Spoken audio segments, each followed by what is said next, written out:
எடுத்துக்காட்டு 1.16 இந்த கணக்குல தடயவியல் விஞ்ஞானிகள் தொடை எலும்புகளின் நீளங்களை கொண்டு ஒருவருடைய உயரத்தை கணக்கிடுகிறார்கள். அவர்கள் பொதுவாக h of b சமம் 2.47b plus 54.10 என்ற சார்பை இதற்கு பயன்படுத்துகிறார்கள். அதாவது அவங்க பயன்படுத்தக்கூடிய சார்பு அல்லது இந்த சமன்பாடுங்களாம் அதாவது தொடை எலும்பின் நீளம் வச்சு உயரத்தை கண்டுபிடிக்கிறாங்க. அதுக்கான ஃபார்முலா 2.47b plus 54.10. இங்கு b ஆனது தொடை எலும்பின் நீளமாகும். இதுல நம்ம என்ன கேட்டிருக்காங்க, கச்சானது ஒன்றுக்கு ஒன்றான சார்பா என சோதிக்க தொடை எலும்பின் நீளம் 50 சென்டிமீட்டர் எனில் அந்த நபரின் உயரத்தை காண்க. நபரின் உயரம் 147.96 சென்டிமீட்டர் எனில் அவர் தொடை எலும்பின் நீளத்தை காண்க. இந்த ஃபார்முலா வச்சு பண்ண சொல்லியிருக்காங்க. இப்போ முதல்ல நம்ம கச்சா ஆனது ஒன்றுக்கு ஒன்றான சார்பான்னு பார்க்க போறோம். இதை பார்க்கறதுக்கு என்ன பண்ணணும், இந்த ஃபார்முலால 2 தொடை எலும்புகளின் நீளத்தை எடுத்துக்கணும். அதாவது 2 தொடை எலும்புகளும் B1 B2 2 தொடை எலும்புகள் எடுத்துக்கிட்டோம்னா கச் ஆஃப் B1 சமம் கச் ஆஃப் B2 இந்த ரெண்டும் சமமா இருக்கணும். இருந்தா அது ஒன்றுக்கு ஒன்றான சார்பு. இதுல கச் ஆஃப் B1 அப்படின்னா B இருக்கிற இடத்துல B1, B2 இருக்கிற இடத்துல B2 போட போறோம். இங்க இந்த சமன்பாடு இப்ப நமக்கு இப்படி கிடைச்சிருக்கு. 2.47 B1 plus 54.10 2.47 B2 plus 54.10. இது என்னதுன்னு யோசிக்க வேணாம், மேல கொடுத்துருக்கக்கூடிய நமக்கு சமன்பாடு. இந்த பிங்கிறது தொடை எலும்பின் நீளம். 2 தொடை எலும்புகளுடைய நீளம் எடுத்திருக்கோம். ஒன்னு B1 வச்சிருக்கிறோம், இன்னொன்னு B2 வச்சிருக்கிறோம். இப்ப நமக்கு இந்த சமன்பாட்டுல நமக்கு என்ன கிடைச்சிருக்கு அப்படின்னா, இது ரெண்டும் சமம்னு பார்க்கும்போது நமக்கு இங்க 54.0 அதாவது சமம் அடையாளத்துக்கு வலது பக்கம் 54.0 இருக்குது, இடது பக்கம் 54.0 இருக்குது. அப்ப என்ன செஞ்சிடலாம், அது போயிடும். இப்போ நமக்கு மீதி இருக்கிறது 2.47 B1 சமம் 2.47 B2. இப்போ இதுல இருந்து என்ன பண்ணலாம், இந்த 2.47 ஏன்னா B1 B2 வேற வேற உறுப்புகள், ஆனா இங்கேயும் 2.47 இருக்குது, இங்கேயும் 2.47 இருக்குது. இதை நம்ம இது பண்ணும்போது நமக்கு B1 சமம் B2. அப்போ 2 தொடை எலும்பு நீளங்கள் சமமாயிருது. அதனால இது நம்ம ஒன்றுக்கு ஒன்றான சார்புங்கிறோம். அடுத்து இந்த சார்பு ஒன்றுக்கு ஒன்றான சார்பு. தொடை எலும்பின் நீளம் 50 சென்டிமீட்டர் எனில் அந்த நபரின் உயரமானது என்னன்னு கேட்டிருக்காங்க. இப்போ இந்த ஃபார்முலால B இருக்கிற இடத்துல தொடை எலும்பின் நீளம் இருக்கிற இடத்துல 50ன்னு சப்ஸ்டியூட் பண்றோம். பண்ணோம் அப்படின்னா 2.47 என்று இங்க கவனிங்க, 2.47 B 2.47 என்று B உடைய மதிப்பு 50 பிளஸ் 54.10. இப்போ இங்க 2.47 50ஆல பெருக்கும்போது 5ஆல 7 பெருக்கணும் அப்படின்னா நமக்கு 7 5 35. அடுத்து 3 இருக்குது, 5ஆல 4 பெருக்கணும்னா 5 4 20 20 3 23.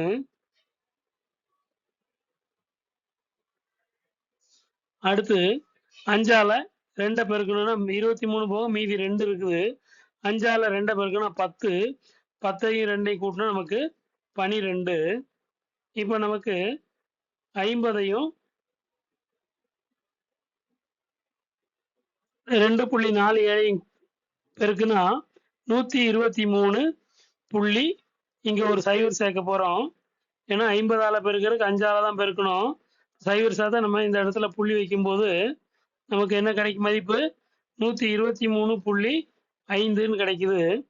இப்போ இந்த 123.5 54.10 கூட கூட்டும் போது நமக்கு 177.6 கிடைக்குது. அதாவது இந்த 5ஐயும் 1ஐயும் பெருக்குனா 6, 3ஐயும் 5ஐயும் 1ஐயும் கூட்டினா 6, 3ஐயும் 4ஐயும் கூட்டினா 7, 2ஐயும் 5ஐயும் கூட்டினா 7, மீதி 1 177.6. அப்போ தொடை எலும்பு நீளம் 50 சென்டிமீட்டர் அப்படின்னா அந்த நபரின் உயரம் 177.6 சென்டிமீட்டர். அடுத்து நமக்கு என்ன கேட்டிருக்காங்க அப்படின்னா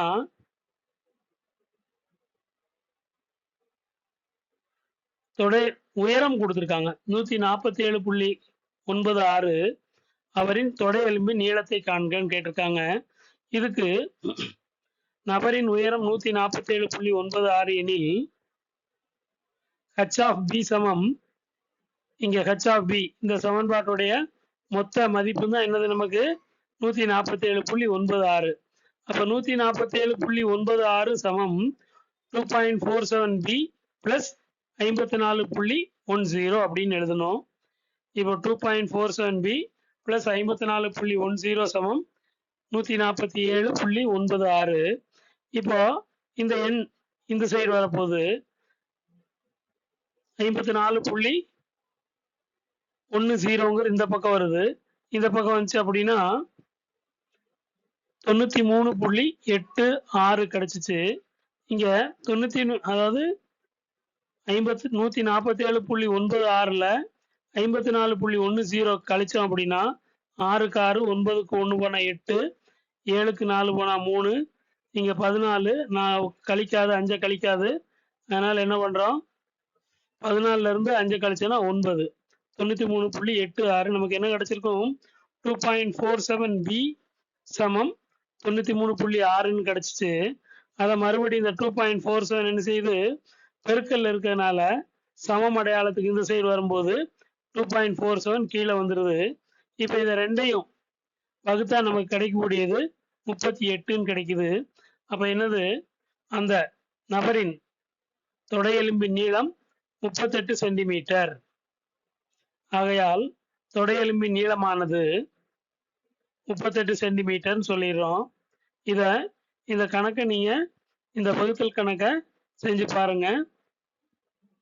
2.47 93.86 அப்படிங்கிறத வகுத்தோம் அப்படின்னா நமக்கு 38 கிடைக்குது. இத கூட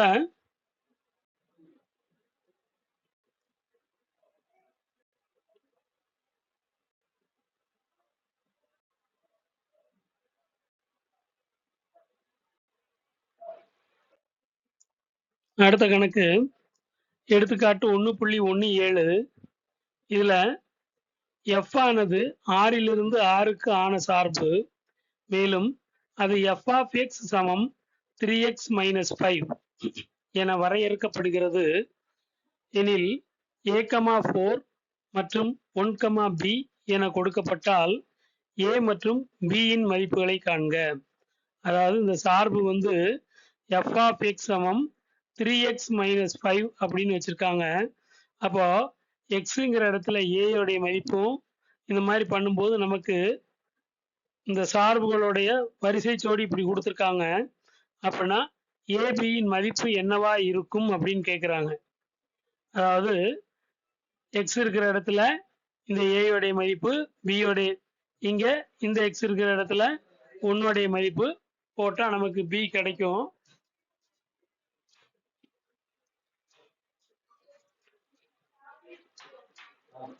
f of x சமம் 3x minus 5. இங்க x, 3x minus 5 x belongs to R. x வந்து ஒரு ரியல் நம்பர் என எழுதலாம். a, 4 எனில் a இன் நிழல் உரு 4. அதாவது நிழல் உரு அப்படின்னா நம்ம என்ன சொல்லியிருக்கிறோம் அம்மான்னு சொல்லியிருக்கிறோம். முன்னூறு அப்படின்னா குழந்தைன்னு சொல்லியிருக்கோம். இப்போ இங்க நமக்கு ஏ தான் குழந்தை. ஏயின் நிழல் உரு 4. அப்ப நம்ம இந்த f of xல f of a சமம் 4. அதாவது 3x minus 5ல ஏங்களுடைய மதிப்பு போடும்போது 4 கிடைக்கணும் அப்படின்னு சொல்றோம்.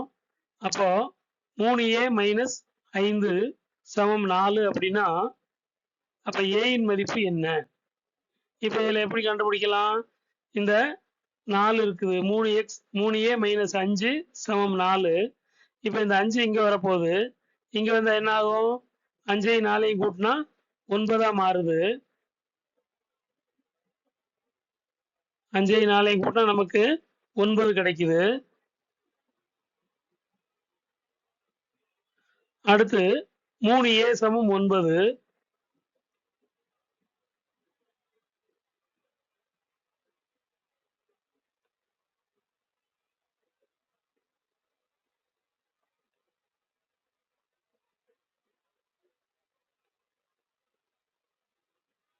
-5 இந்த சைடு கொண்டு வர்றோம். இப்போ 3a சமம் 9. அப்ப a சமம் 9/3. அப்படி வரும்போது நமக்கு a இன் மதிப்பு 3ன்னு கிடைக்குது. அடுத்து 1, b எனில் 1 இன் நிழல் உரு b. இப்போ இந்த f(1) சமம் bன்னு காட்டுவோம். அதாவது இந்த f(1) சமம் b. அப்போ f(1)னா 3x - 5ல x இருக்கிற இடத்துல 1 போடுறோம். -5 சமம் b. இப்போ நமக்கு என்ன ஆகுது? 3 - 5 இருக்குது. 3ஐயும் 1ஐயும் பெருக்கினா 3 -5 அப்ப -2. அப்ப b யோடைய மதிப்பு என்னவா இருக்கும்? 3 - 5 சமம் b. எனவே b சமம் -2. இப்போ a யோடைய மதிப்பு கண்டுபிடிச்சாச்சு, b யோடைய மதிப்பு கண்டுபிடிச்சாச்சு. இது கண்டுபிடிக்கிறதுக்கு இந்த சமன்பாடை யூஸ் பண்றோம். இதை தான் நம்ம என்ன சொல்றோம்? சார்புன்னு சொல்லியிருக்கோம் இந்த சமன்பாடு. இதுல முன்னாடி இருக்கிறத இந்த வேல்யூவை எக்ஸுக்கு பதிலாக போடுறோம், இங்க இந்த வேல்யூ எக்ஸுக்கு பதிலாக போடுறோம். b யோடைய மதிப்பு நமக்கு கிடைச்சிருச்சு. a யோடைய மதிப்பு 3, b யோடைய மதிப்பு 2. அடுத்த கணக்கு எடுத்துக்காட்டு 1.18.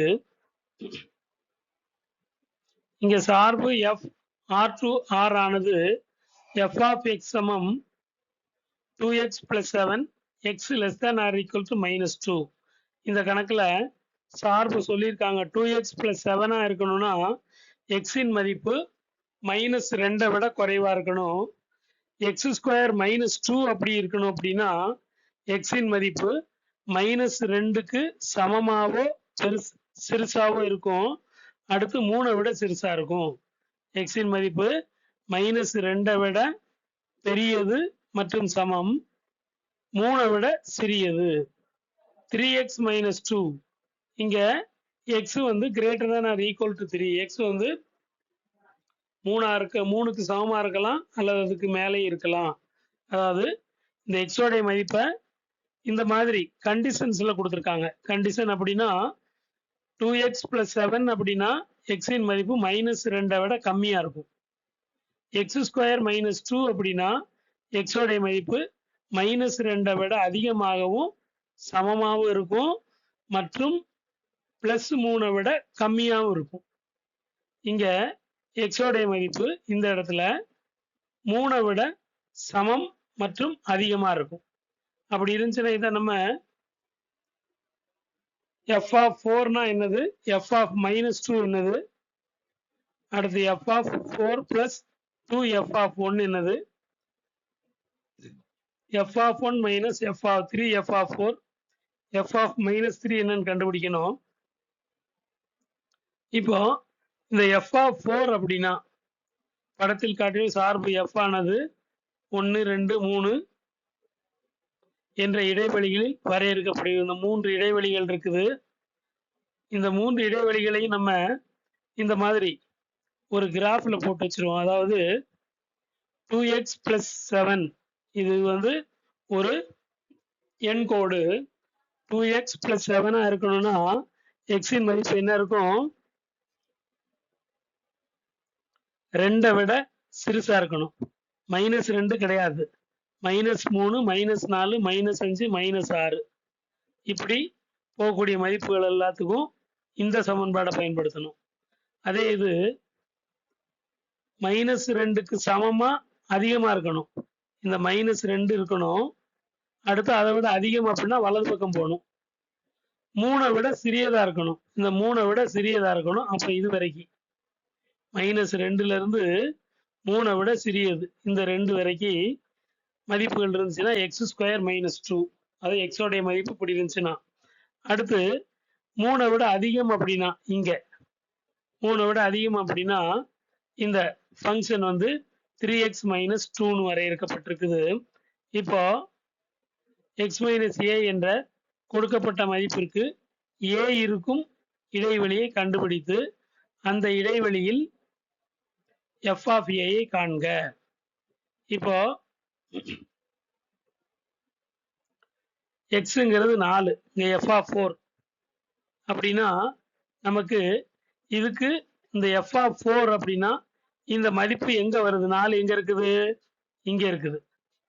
அப்போ இந்த இடத்துல அப்படின்னா சமன்பாடு என்னது? 3x minus 2 f of 4 அப்படின்னா நமக்கு 4 இங்க இருக்குது. அதில் நாம் பயன்படுத்தக்கூடிய சார்பு சமன்பாடு 3x plus 2. இத f of x equal to 3x minus 2.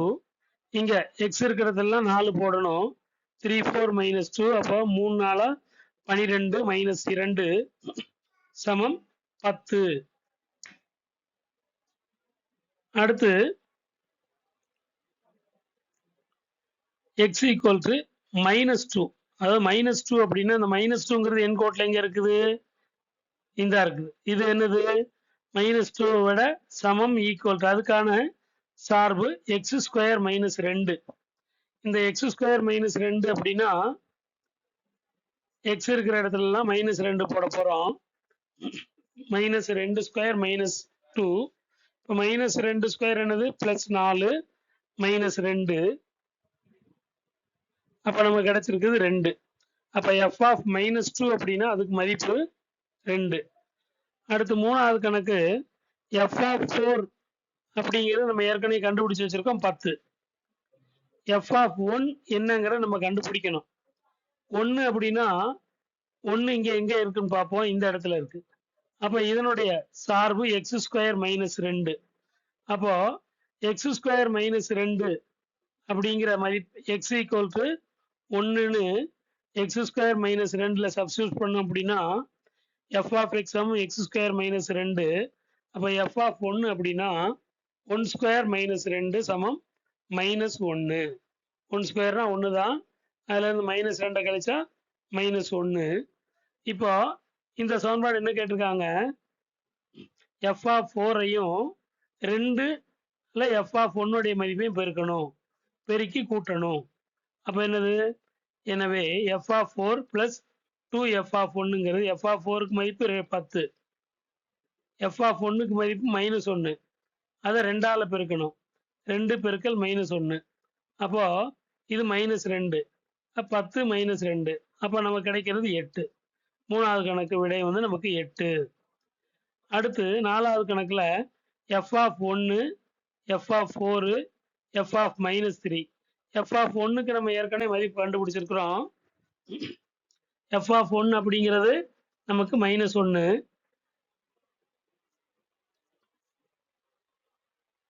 இதுல கண்டுபிடிக்க வேண்டிய மதிப்பு f of மைனஸ் 3. மைனஸ் 3ங்கிறது நமக்கு இந்த கோட்ல எங்க இருக்கு? இங்க இருக்குது. அப்போ இதுக்கான சமன்பாடு 2x plus 7.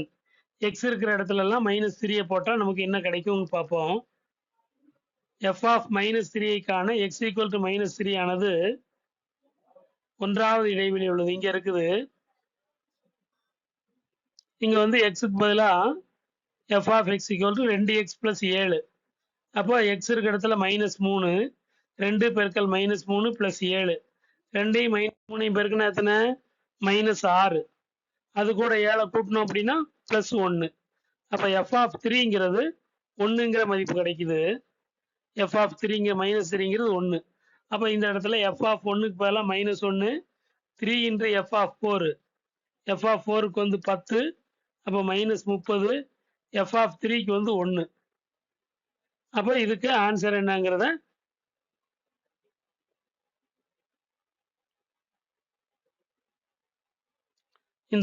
இந்த கேப்ல செஞ்சு பார்க்கலாம். f of 1 minus 3 f of 4 சமம் f of minus 3. f of 1க்கு மைனஸ் 1 மைனஸ் 3 பெருக்கல் f of 4க்கு 10, இங்க 1. இப்போ மைனஸ் 1 மைனஸ் 3ஐயும் 10ஐயும் பெருக்கினா 30 மைனஸ் 30. அப்போ மைனஸ் 31/1. அப்போ நமக்கு விடை வந்து நாலாவது கணக்கு மைனஸ் 31. இது மாதிரி பயிற்சி கணக்கு கொடுத்தாலும் செய்யறதுக்கு இந்த சார்புகளின் இந்த மதிப்புகள் எந்தெந்த இடத்துல இருக்குங்கிறதுக்கு நம்ம என்கோடு பயன்படுத்தி இருக்கிறோம்.